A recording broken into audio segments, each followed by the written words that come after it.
Hi everyone, I'm the Rambling Photon, and in this video I want to talk about the inescapability of the market.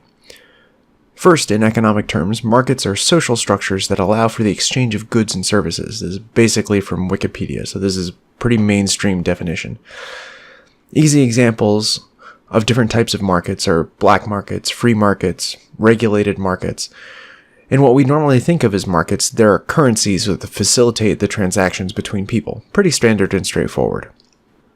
So why do I want to make a video about this?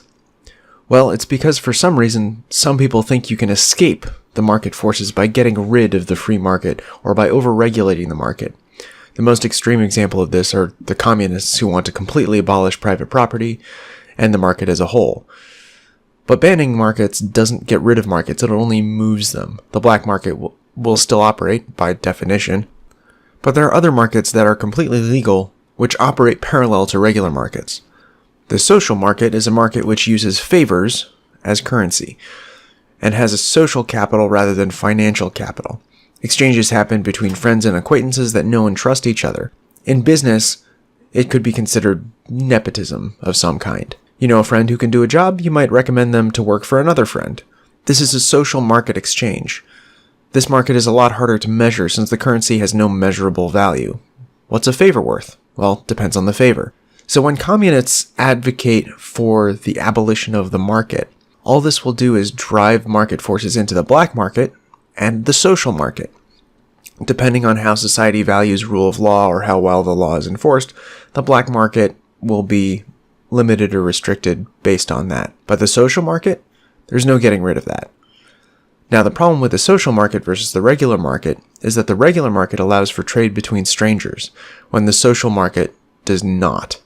In the social market, you have to know who you're trading with since the currency is in favors and trust at a later date. In the regular market, you have an explicit currency, and you can trade with anyone who has that currency, including strangers. Now, in certain regulated markets, this shifts and changes because you not just need the currency, you also need to be able to follow said regulations. But for the most part, you can still trade with anybody who has that currency. This allows for more efficient exchange since you don't need to know everyone that you're exchanging with. Just think if the only people you could trade goods and services with are people that you knew personally. How difficult would it be to get food? You know the farmer? Want to eat at a restaurant? Hope you know the owner. Want to do a little home maintenance?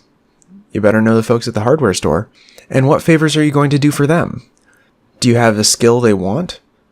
This coordination problem is why every regime that has tried to abolish the market has ended in poverty.